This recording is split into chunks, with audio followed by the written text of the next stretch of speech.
Este podcast es presentado gracias a Mi Friend Pet Shop.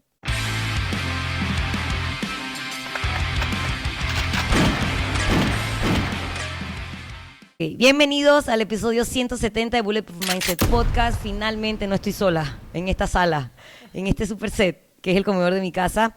Hoy les tengo una invitada porque, como les dije en el podcast anterior, el tema que íbamos a tratar el día de hoy, yo sentía que no era algo que yo sola, bajo lo que yo creo que está bien o está mal, se podía tratar, sino que necesitaba como un profesional que me ayudara como a llevar este tema hacia un lugar que para todas las personas que escuchan el podcast fuera provechoso.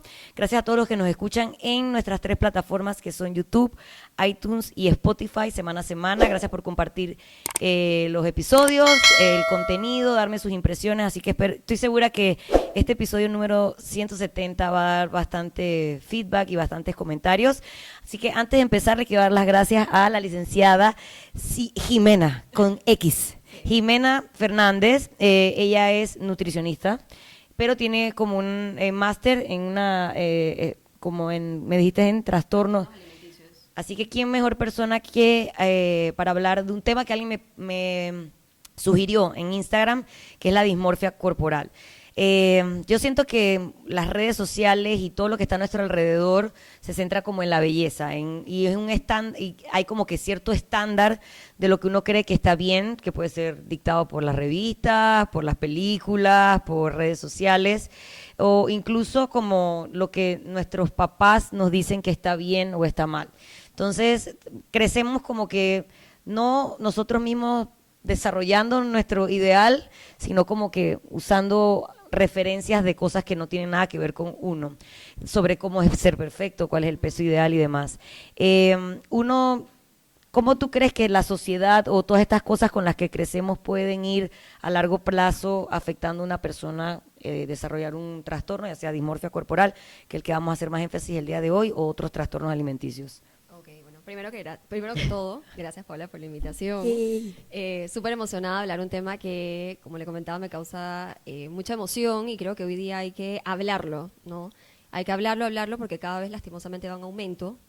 Así que, y sobre todo nosotras las mujeres nos recae mucho este tema de cómo debe ser el cuerpo, cómo debemos comer, etcétera, etcétera, ¿no? Entonces hay que crear conciencia, que creo que esa es la palabra, educar mucho, ¿no? Desde niños, porque ahora que entramos un poquito más en el tema, ya lo vemos desde pequeños, antes no era tan común, entonces hay que manejarlo mucho con cautela o con pinzas, ¿no?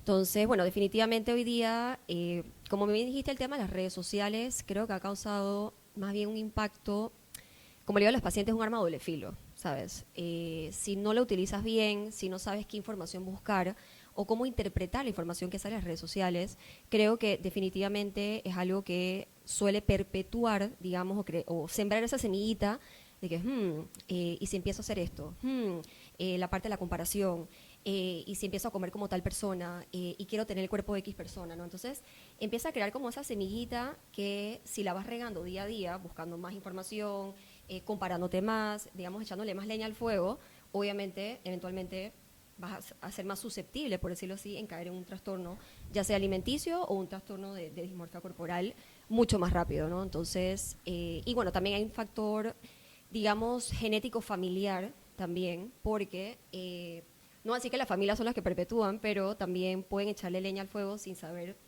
cómo manejar los temas.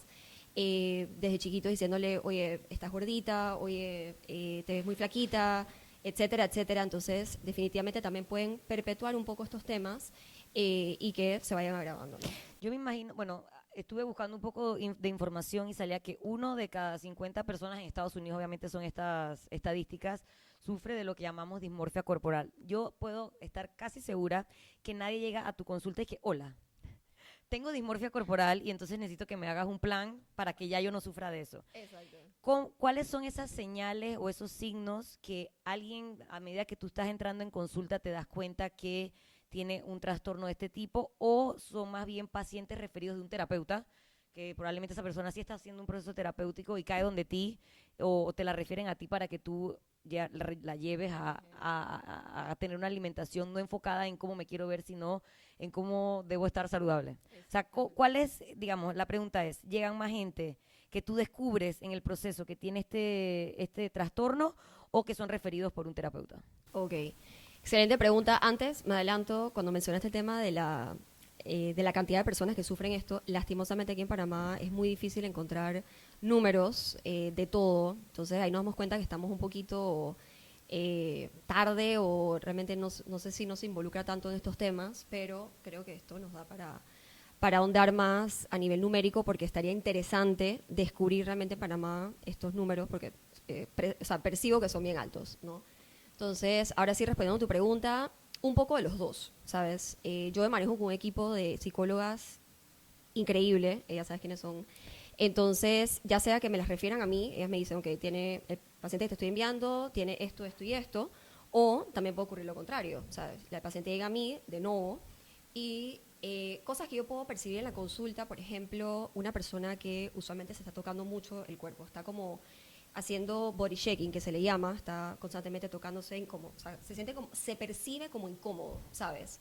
Entonces, ya un poco más adelante en la consulta, cuando uno va agarrando como un poquito más de confianza, tú le preguntas como que, oye, ¿hay alguna parte de tu cuerpo, ¿sabes?, que te incomode o que te cause algún tipo de intranquilidad, y boom, arranca, ¿no? Entonces, ahí es como le abriste la llave a un tema que a veces por pena no lo hablan o le parece como tema tabú, nuevamente hablando de lo que decíamos al principio, y ahí automáticamente sé que es un paciente que tengo que derivar a psicología, ¿no? Porque por más que yo le presente el plan de alimentación perfecto, que eso no existe, o lo guíe, exacto, si esa persona se sigue viendo mal, se sigue percibiendo incorrectamente, no hay plan de alimentación que entre en esa persona. Entonces hay que trabajar muy de raíz, muy excavando cosas que a veces son un poco oscuras, pero que toca hacer para realmente sanar esa parte, ¿no?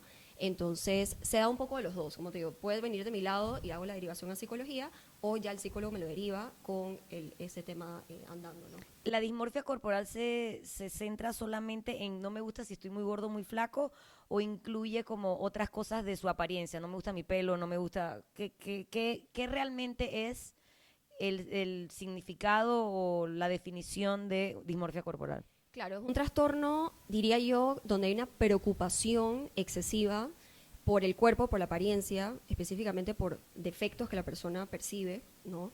Que mayormente son no reales, ¿no? Y esa persona se percibe, o sea, se ve al espejo y se ve como otra persona. O sea, y tú claramente la ves y tú dices, esta persona no está, no tiene una gordura importante, a nivel de nutrición, con los parámetros que nosotros utilizamos, claramente no está en una obesidad o un sobrepeso, pero esa persona no lo ve así. Entonces, obviamente cuando tú te centras en un defecto, tú te miras al espejo y lo primero que vas a ver es eso. O sea, no te vas a centrar y siempre vas a estar echándole más leña a ese defecto.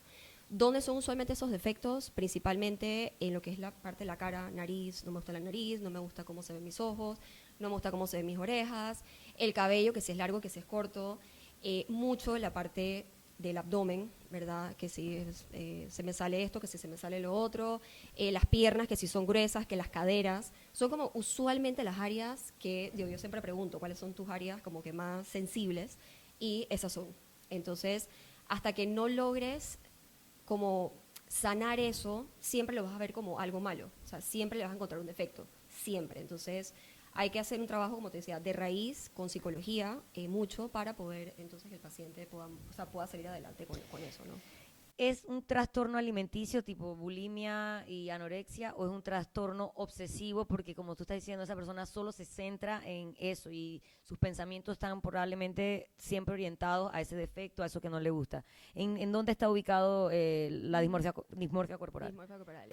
No es un trastorno alimenticio per se, ¿verdad? Lo diría más como un trastorno obsesivo compulsivo, pero que se presenta muchísimo en los trastornos alimenticios. O sea, mis pacientes con anorexia, principalmente con anorexia, son, o sea, pacientes que sí o sí van a tener este trastorno, o sea, mayormente bien instaurado, porque son chicas que claramente se ven muy, muy, muy delgadas, o sea, casi que en desnutrición, pero ellas se ven súper, o sea, súper grandes, o sea, no hay manera. Entonces se ve muy, muy claro y al final no sabes por dónde empezó, no sabes si empezó por el trastorno dismórfico corporal que las llevó a la anorexia o si fue la anorexia que instauró el trastorno de dismórfico corporal. Entonces, pero no es un trastorno alimenticio, pero sí es parte muy, muy, muy común de los trastornos alimenticios. Ok, la persona que me escribió en Instagram sugiriéndome este tema, que realmente no me acuerdo quién fue, yo me imagino que ella debe estar ahora mismo escuchando el podcast y que será que tengo trastorno de dismorfia corporal.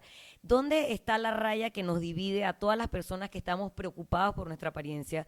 Que si sentimos que subimos 1% de grasa en el InBody, todo se está derrumbando, pero que podemos llevar una vida más o menos normal, vamos a decir, versus alguien que en verdad es de que, ok, esta persona sí necesita pasar por un proceso terapéutico, necesita una guía de nutrición para que la cosa no se salga de control. ¿Dónde está esa delgada línea entre los normales, que no sé qué tan normal es estar tan preocupado por subir o bajar de peso, pero vamos a decir que funcionamos así, me incluyo, y las personas que en verdad tienen que un trastorno? Claro. Como tú dices, es una delgada línea, ¿no? Porque Ay, perdón. no te preocupes. He pateado a la invitada. Cuando ya esa preocupación es excesiva, ¿y qué cosas son como muy comunes estas pacientes?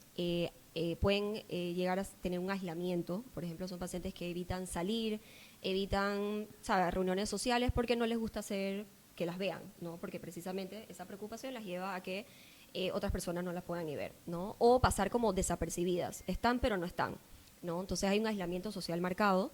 Empieza a tener conductas compensatorias con la comida. O sea, pacientes que empiezan a restringir comida pensando que esa va a ser la solución al trastorno dismórfico. O sea, pensando que eso va a arreglar esa pierna que no ven bien o esa cara que no ven bien, etcétera, teniendo la idea, pero realmente eso es falso. O sea, eso no va a arreglar el tema, ¿no? Entonces, ahí obviamente ya tú te das cuenta que hay que preocuparse. O sea, ya hay que buscar atención porque la comida no es el problema. O sea, la comida no es el problema ni tampoco va a ser la solución, ¿verdad?, para este trastorno. Entonces, por eso la psicología es imprescindible y lo trabajamos siempre en equipo, porque obviamente la psicóloga quiere que el paciente esté nutriéndose bien, asegurándose bien, sanamente, no con obsesiones, no con excesivas restricciones, bien, y la psicóloga entonces le trabaja el trastorno dismórfico, ¿no? Pero sí es una delgada línea y hay que estar muy pendientes porque no te das ni cuenta y caes en el lado obsesivo de preocupación por todo y cada vez, o sea, si no se ataca a tiempo, cada vez más. O sea, y es un punto donde no puedes ni siquiera verte al espejo, ¿sabes? O sea, y eso ya es preocupante porque obviamente la chica, sobre todo, que es donde más se ve, percibe esto, la pasan muy mal. O sea, vestirse es todo un problema. O sea, porque no se puede mirar al espejo, porque si la ropa, la cosa, entonces hay todo un tema detrás muy fuerte psicológico que hay que trabajarlo, se puede mejorar, o sea, se puede salir de esto, pero hay que buscar ayuda. O sea, a veces uno piensa que puede con todo y ya al día siguiente uno dice, me voy a sentir bien, llega el día siguiente, te miras al espejo y ya, te vuelves a odiar. O sea, que podemos decir que cuando llegue a afectar como tu rutina de vida, que las cosas que deberían ser sencillas se vuelven complicadas, como qué me voy a poner o qué voy a usar para tal fiesta o tal cosa, o qué voy a comer cuando voy a salir a la Todo fiesta. se vuelve. Por ejemplo, tengo una paciente que incluso, o sea, el trabajo le tenía permitido poder hacer trabajo en casa.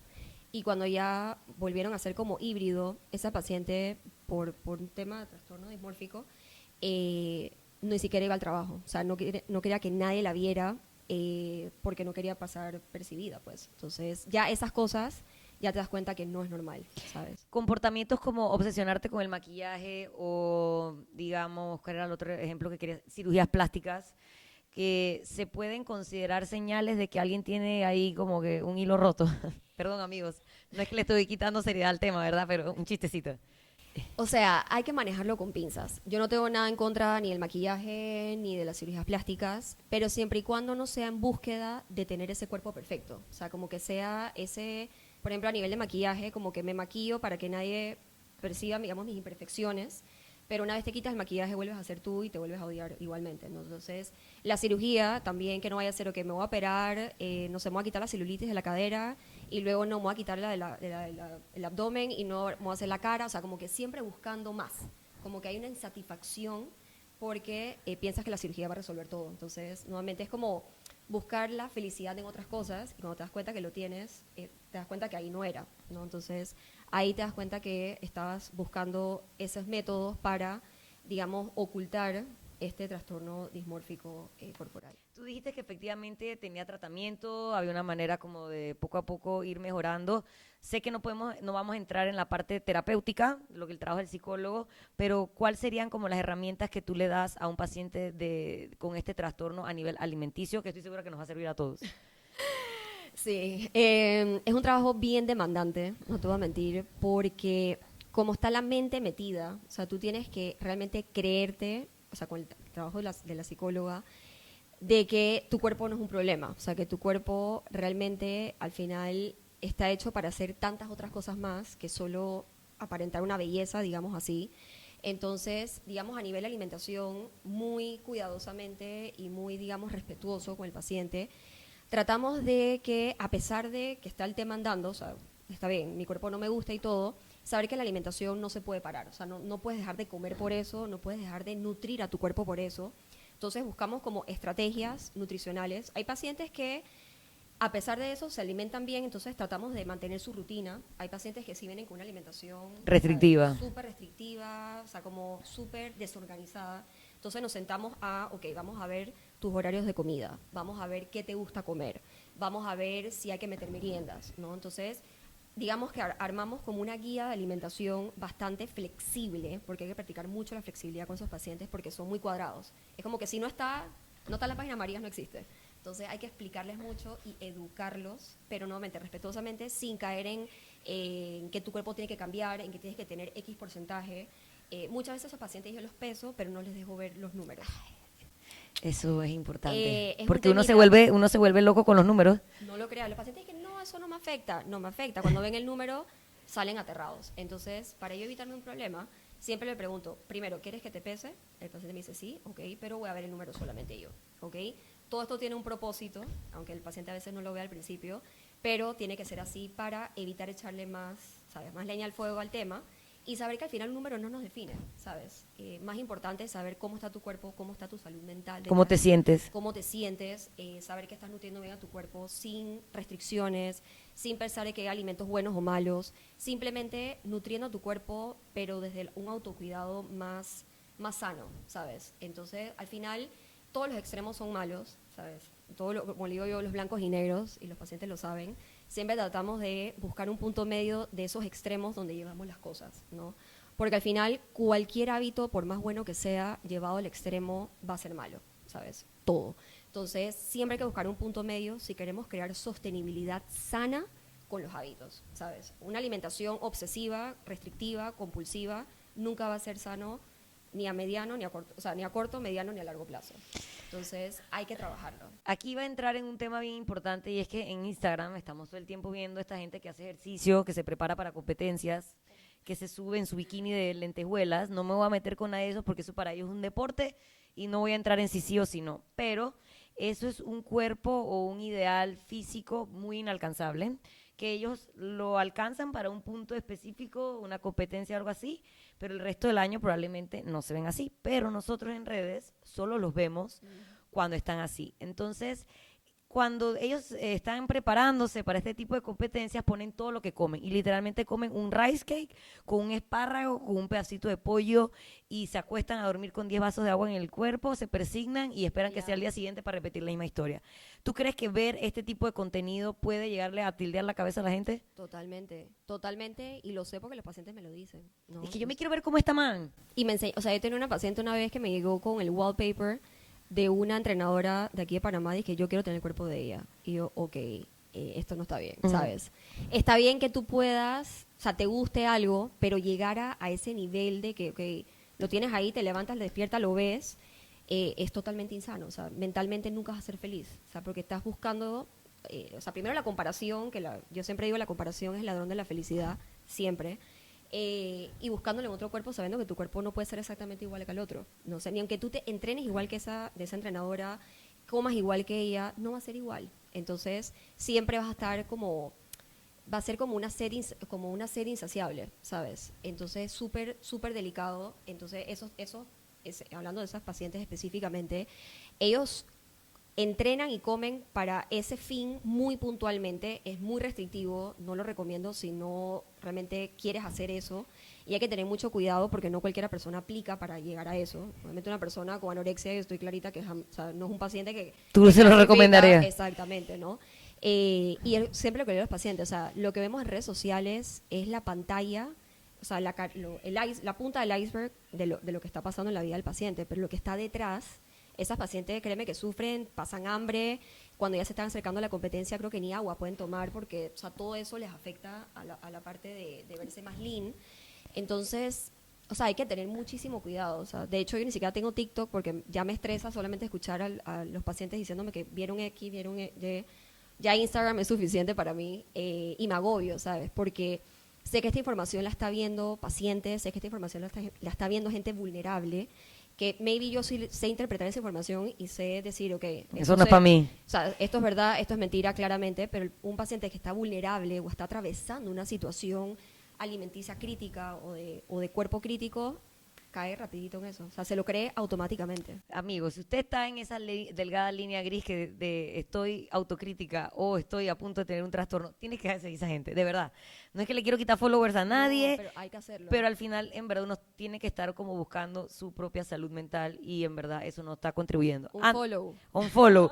Antes de que hagan el unfollow a esas cuentas que nos traumatizan, recuerden que llegamos a ustedes gracias a varios patrocinadores, uno del principal, que es Mi Friend Pet Shop, que lo pueden encontrar en Instagram como @mifriendpty, es una tienda de artículos para mascotas, gatos, perros, desde accesorios como ropita, botitas y demás, y también comida en lata o comida seca. También llegamos a ustedes gracias a La Lunchería, que en Instagram los encuentras como @laluncheriapanamá. Ellos tienen servicio de delivery o pick-up y básicamente lo que hacen es que te ayudan con tu meal prep, porque tienen ciertos productos como waffles, pollo desmenuzado, cosas aprobadas por los nutricionistas, porque actually tiene etiquetado nutricional para que tú sepas realmente qué estás comiendo y te pueda ayudar en base a tus porciones, adelantar como ciertas comidas o ciertos alimentos, tumbé a Drax, lo he tumbado, digo a Rocket, que te puedan ayudar a seguir con estos planes nutricionales saludables que necesitamos. Recuerden que los pueden contactar en Instagram o al 6163-7590 para que vean sus waffles, granola, arepas, pollo desmenuzado, un montón de cosas que puedo usar para desayunos o almuerzos. Y por último, gracias a Ana Healthy Kitchen, rayita abajo PTY, que si tú eres esas personas que no sabes cómo cocinar o que se aburre de comer todos los días lo mismo o no sabe cómo cocinar los vegetales para que estén mucho más ricos, más apetecibles. Ella hace menús diarios que tú puedes contratar desayunos o almuerzos o cenas, o tiene un plan que es como un meal prep y ya te da grandes cantidades. Y si alguien como Jimena ya te hizo tu plan, tú sabes que te comes media taza de esto con 4 onzas de aquello que ella ya te va a entregar preparado y tú simplemente vas a distribuir de acuerdo a tus porciones. Así que visítala en su Instagram, @AnasHealthyKitchen, _PTY, ya sea para cualquiera de los dos servicios, las comidas diarias o el meal prep, y que realmente, como es lo que quieren todos los nutricionistas, que nosotros llevamos una alimentación sostenible, balanceada, que no sufras, que no sea que horrible este brócoli que odio, sino que descubras cuáles son esos alimentos que vamos a decir buenos para ti y los puedas como consumir de la mejor manera para que esto sea a largo plazo. Esa palabra para mí, hay pacientes que se ríen porque la repito mucho en la consulta, ¿no? Sostenible, sostenible. Pero es verdad, o sea, al final las dietas no funcionan a largo plazo. O sea, un plan restrictivo, por más bonito que suene, porque te lo venden como un plan de pérdida de peso. O sea, siempre hay como algo detrás. Vas a perder peso, tu cuerpo se va a ver mejor, encuentra la mejor versión de ti, pero al final no va a ser cosas sostenibles. O sea, si tú no estás en paz con la comida, con tu cuerpo, no crees en la flexibilidad, etcétera, o sea, nunca vas a encontrar esa cosa sostenible para ti. Entonces, y el ser sostenible es diferente para cada persona. Entonces, es buscar qué es lo que es sostenible para ti y qué es lo que es flexible para ti, sin caer en radicalismos, pues. Ok, y lo dijiste casi al principio, dijiste que efectivamente las mujeres son más vulnerables a padecer de este trastorno y que cada vez lo veíamos en pacientes más jóvenes. ¿En qué momento se empieza como a originar este tipo de complejos o obsesiones con defectos que tú encuentras en ti, ya sea de peso o algún rasgo de tu físico? ¿Cómo en qué momento empezamos a ver este tipo de situaciones? Mira, leyendo un poquito, sobre todo en otros países, España, Estados Unidos, que están más avanzados, leyendo las edades, ya empezamos a ver desde los 9 años, 8 o 9 años, ya empiezas a percibir tu cuerpo, ¿no? Okay, te empiezas a ver el espejo, empiezas a ver cómo tu cuerpo va cambiando, porque estas chicas van entrando en una etapa de pubertad, ¿verdad? Entonces, donde hay muchísimos cambios, las hormonas, el cuerpo, la estatura, todo. Entonces, como decía también, el tema también ambiental, ¿no? A nivel familiar, de amigos, de ¿sabes? Con quién te rodeas también influye mucho, porque, o sea, maybe tú te empiezas a percibir y todo bien, pero de la nada empiezan a decirte, oye, te ves gordita. Entonces la mamá preocupada lleva a la hija a un nutricionista o lleva al doctor y el doctor le dice, sí, tu hija está obesa o tu hija está gorda, lo que sea. Y entonces ya le empiezas a perpetuar, ¿no? O sea, que el cuerpo ya es un problema, digamos así, entre comillas, de chiquito, ¿no? Entonces las niñas empiezan a percibirse ya como un problema, digamos así, su cuerpo. Empiezas a someterlas a dietas restrictivas de muy chiquitas y la niña lo único que aprende, o sea, o se acuerda es eso, porque tengo pacientes de 30 años que me dicen, yo me acuerdo de mi mamá a los 9, 10 años, o sea, nutricionista, o sea, así sucesivamente, y les golpea, o sea, es un tema de un trauma fuerte, me lo dicen a veces llorando, a veces entre riéndose y no. Entonces, son edades muy vulnerables, las mujeres mucho más que los hombres, tanto en los trastornos alimenticios como este trastorno dismórfico corporal. Y creo que también el hecho de el tema de la belleza, ¿no? Cómo se pinta la belleza o cómo el cuerpo de la mujer debe ser.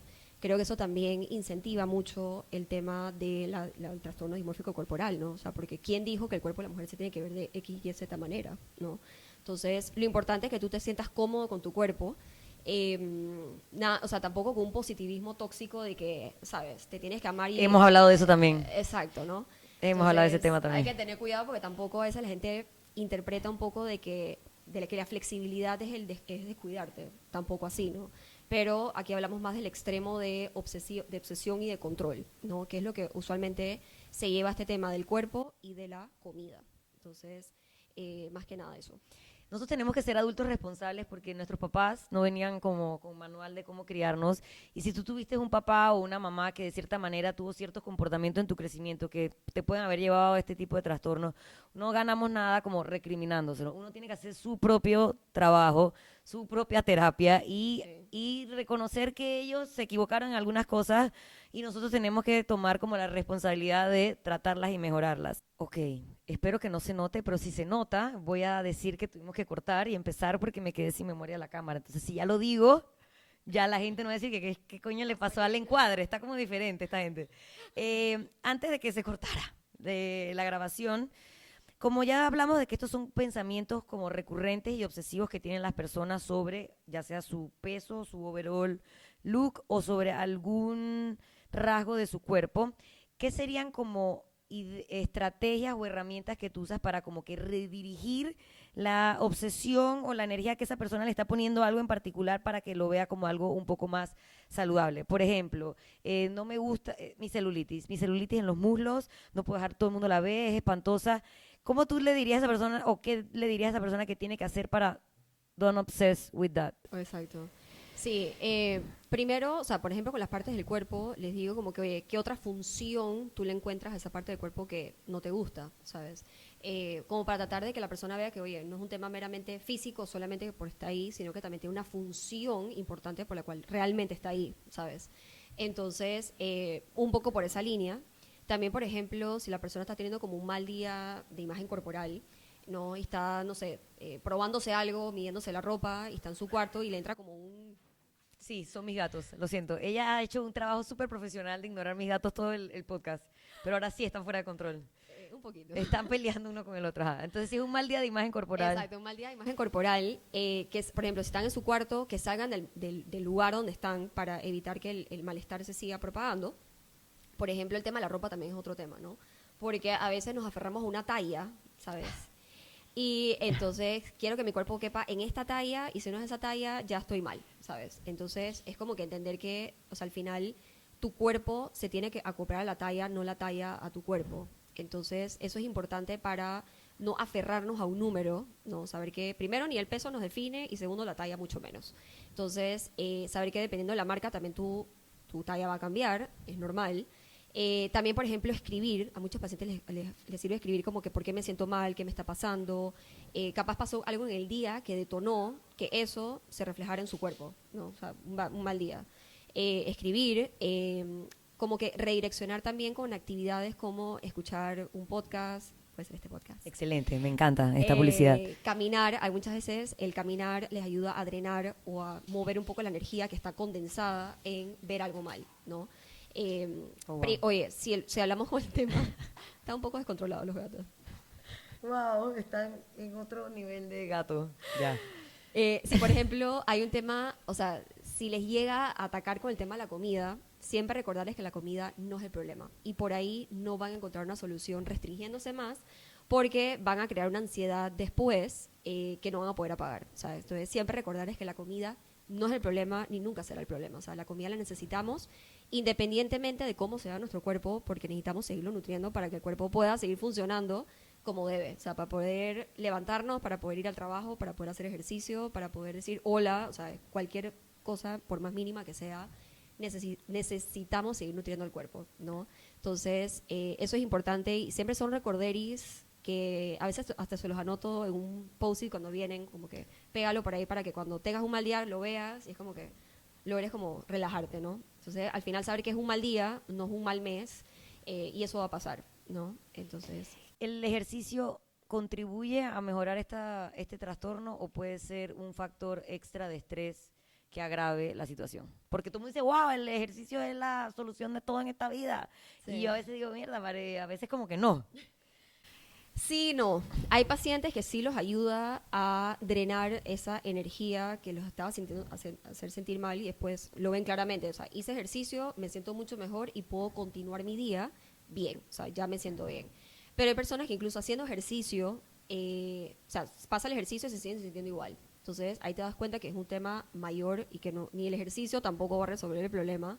Y mucho menos si lo estás utilizando como un método de castigo, ¿verdad? O de compensación por algo que pasó, por algo que hiciste, por un mal día, porque eso no lo va a resolver, ¿sabes? Entonces, sí que también hay que tomarlo mucho con pinzas, o sea, las dos hacemos ejercicio y lo hacemos ya mucho más por la parte, o sea, mucho más allá de la parte física, ¿sabes? A mí a veces los pacientes me preguntan, oye, o sea, ¿cómo te apegas tanto al ejercicio? Le digo, para no volverme loca, o sea, porque hay tantas cosas que estoy en el día a día, o sea, para mí el ejercicio es como un desahogo ante muchas cosas, ¿no? Me hace sentir bien, la motivación a veces no va a estar, y siempre se lo digo a los pacientes, es la verdad, muchas veces suena la alarma y quiero quedarme dormida, pero me acuerdo de lo que me hace sentir el ejercicio y lo hago, ¿sabes? Y sé que arranco mi día mejor, etcétera, pero también el día que no lo hago no me voy a castigar por eso, ¿no? Mi día lo sigo normal, sigo comiendo igual y todo sigue exactamente igual, ¿no? Entonces, sí puede perpetuar y hay que tener cuidado. No a todos los pacientes cuando llegan a la consulta se les recomienda hacer ejercicio de una vez, porque hay tantos temas andando que a veces el ejercicio puede... Ser otro estrés más. Exacto, exacto. Entonces hay que ir, ¿sabes? Una cosa a la vez, un pasito a la vez para esas personas, ¿no? Así que sí. También creo que algo que no hemos dicho, hay tantas cosas, el podcast va a quedar largo, amigos, pero qué bien, tenemos muchas cosas de que hablar. Sí. Hablamos de que normalmente no nos gusta, o sea, al ser humano no le gusta ser tan diferente. O sea, tú no quieres ser el más flaco de la clase ni el más grande de la clase, porque cuando te sales como del promedio, probablemente te sientes muy diferente a los demás y eso te puede hacer sentir incómodo. Hay gente que es súper segura de sí misma y eso no es un tema, pero normalmente a nadie le gusta tener la nariz más grande de la clase ni el pelo más afro de la clase porque te sales de la media. Entonces, si tú eres alguien que hace ejercicio desde muy temprana edad, alguien joven, probablemente cuando tú te pares en la fila con tus compañeros de clase, tú te vas a ver muy diferente a ellos. Tú sientes que las chicas o adolescentes que físicamente por su genética, por el deporte que practican o lo que sea, que se ven muy diferentes a las otras chicas de su edad, pueden ser pacientes vulnerables para sufrir este tipo de trastornos. Totalmente sí. Me veo reflejado un poco en eso porque yo, por ejemplo, en mi clase era de las más chiquitas. O sea, de hecho, cuando arma de fila yo era de las más chiquitas. Y eso siempre me causó como un poquito de incomodidad, digamos así. Me sentía como que, ay, pero ¿por qué no puedo ser más grande, etcétera? Entonces, pero bueno, gracias a Dios como que no avanzó y simplemente se quedó ahí, pero era una incomodidad. Entonces, esa incomodidad de una persona que de repente lo lleva a cada vez ser más obsesivo, o sea, como que no lo puede ver como que, ok, soy así, no pasa nada. O sea, al final cada persona es diferente, algunas serán más altas, algunas más chiquitas, algunas más delgadas, algunas más con más contextura, y es así, o sea, esa es la diversidad corporal. Para eso existe, ¿no? Entonces, pero definitivamente, o sea, si no manejas bien esos temas y paralelamente tienes un tema de bullying, un tema de una persona que te está molestando, como que, ay, es chiquitita, ay, no sé qué cosa, ay, el pelo, obviamente eso va a echarle más leña al fuego y esa persona que probablemente le veía como un tema ajeno, como que lo empieza a ver como que, oye, en verdad tengo un problema, ¿sabes? Entonces arranca la cosa ahí y ya, bam, bam, bam, y caes en algo ya más severo, ¿no? Ya yo lo he hablado en el podcast, hay un issue de la revista, creo que es Sports Illustrated, que agarra muchos deportistas, todos profesionales, o sea, gente Ajá. que gana millones de dólares dedicándose a su deporte y les toma fotos como así, sexys, desnudos, no sexys, desnudos, para que como que tú veas como un deportista profesional que hace NBA y un deportista profesional que corre 50 kilómetros, cómo su cuerpo es muy diferente uno del otro. La idea es justamente para mostrarnos que no hay un cuerpo ideal para hacer algo. O sea, no hay un cuerpo atlético perfecto, depende de tu cuerpo original, como ya dijiste. Eso, llegó Roqueta. Sí. Por lo menos ya no están peleando. Como para que nosotros tengamos conciencia de que nuestro cuerpo está en función a hacer algo y no está en función a cómo nos vemos. Porque esas personas, hay algunos que tú ves y dices, wow, exacto, esta man hace ejercicio, pero luego hay otro deportista profesional que tú lo ves y dices, ok, este man no pareciera que hace ejercicio, pero es un profesional en su deporte. Y lo que esa revista busca es mostrar esa diversidad. Y yo creo que ahí volvemos a este punto de partida de que por la sociedad en la que vivimos hay estándares de belleza que nos tildean. Entonces creo que lo que debemos aprender a hacer con ayuda de profesionales como tú o de un psicólogo es como crear tu propio estándar.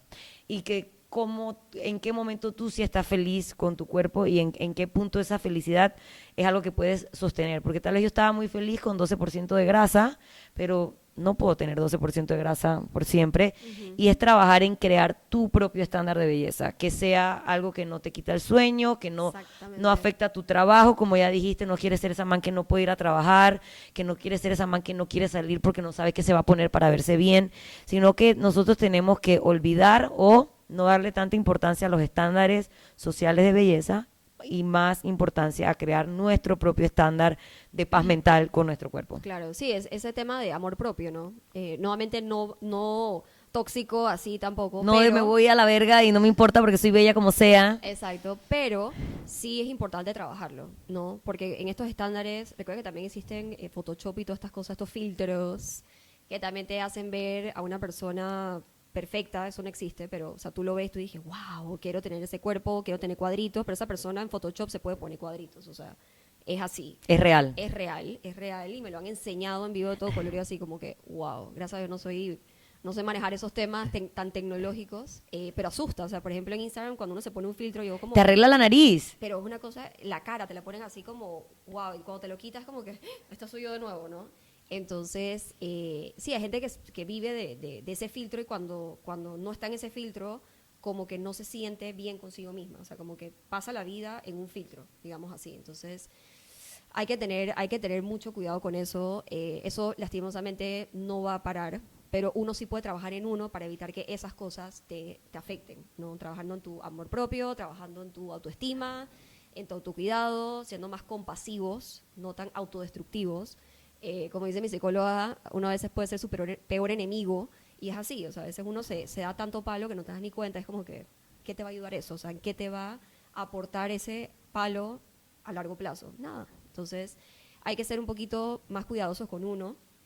Y sí, o sea, Y estar consciente de que donde estamos ahora en redes hay muchas cosas que no son la realidad. sí, a veces me estresa un poco y a veces, por el trabajo a veces ni puedo ver redes sociales y lo agradezco, porque estoy tan enredada que no lo puedo ver, pero cuando me meto, los 10 minutos que veo, a veces quedo estresada, mortificada por las cosas que veo y yo digo, wow, o sea, detrás de cámara hay tanta gente viendo esto, vulnerables, mis pacientes que tienen un trastorno alimenticio y me quiero morir, es como que no puede ser, ¿sabes? Entonces, la verdad que es bien agobiante y frustrante porque uno en consulta da una recomendación, o sea, digamos, yo como nutricionista le doy a mi paciente las recomendaciones de nutrición que yo sé que el paciente necesita, pero de la nada el paciente se mete en Instagram y ve esta influencer dando recomendaciones de nutrición. De que la avena es mala y te vas a matar y te vas a morir. Exacto, y ya, la paciente me escribe, dice que no, me lo dicen, no, es que bien Instagram, que no sé qué, y yo dije, Maldita sea.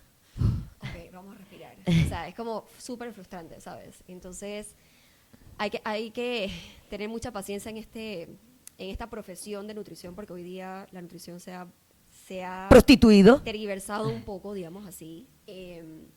Así que no todo, no siento que nadie tiene la verdad absoluta, ni yo, ¿verdad? Y soy con los pacientes, cuando me preguntan algo y no lo sé, le digo o sea, muy humildemente, no lo sé, no te puedo dar respuesta Voy a ahorita, investigar. lo voy a investigar, etcétera, y ahí nos vamos. O sea, trato de ser en ese sentido bien clara, bien transparente, humana, empática, y no pensar que lo mío es ¿sabes? Lo absoluto y lo que el paciente le va a ayudar para toda la vida, no, ¿sabes?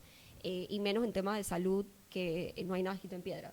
Entonces, pero sí, es un poco frustrante. Pero amo mi carrera, ojo, la amo. A veces me peleo, a veces la amo. Mis pacientes son mi motor, definitivamente.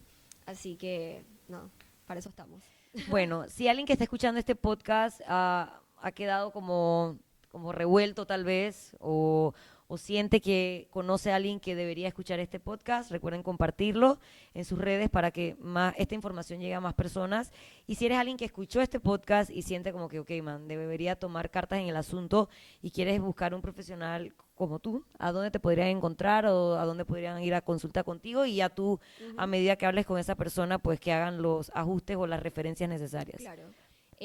Yo tengo Instagram, se llama Fortaleciendo Hábitos. Luego Paula les puede poner Exacto, haré en postproducción. Fortaleciendo Hábitos. Jimena Fernández.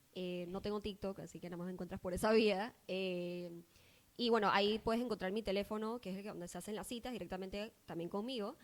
O si no, los teléfonos de las clínicas también donde atiendo, donde también te pueden dar información de los precios y todo lo demás. Como saben y dijimos, es una delgada línea gris entre estoy un poquito obsesionado con cuánto peso o realmente tengo un trastorno, y si tú estás como que no muy claro en dónde estás, probablemente estés más hacia un lado que hacia el otro. Sí. Uno sabe cuando algo realmente te está afectando tanto que ya no es algo normal, y para qué dejarlo pasar. Simplemente es algo que se va a poner peor por la razón que sea, tu historia familiar, tu transcurso en la adolescencia, por las redes sociales, por el trabajo que tengas o el deporte que practiques, estás más o menos expuesto a esto. Y no hay que sentir vergüenza, porque básicamente, como ya les dije, somos adultos responsables que podemos tomar cartas sobre nuestros traumas o nuestros issues que tenemos que resolver sin importar qué fue lo que pasó, qué es lo que vamos a hacer con eso de aquí en adelante. Así que nada, gracias una semana más por escucharme en Bulletproof Mindset Podcast. Muchas gracias, Jimena, por tu tiempo, y gracias a todos los patrocinadores que están semana a semana apoyando el podcast. Como ya les dije, mi friend Pet Shop, Ana Healthy Kitchen, La Lunchería, que semana a semana están aquí para ayudarlos a ustedes también con su otra vez estiré a Rocket, lo siento amigos, es que la cabeza se le mueve y se cae.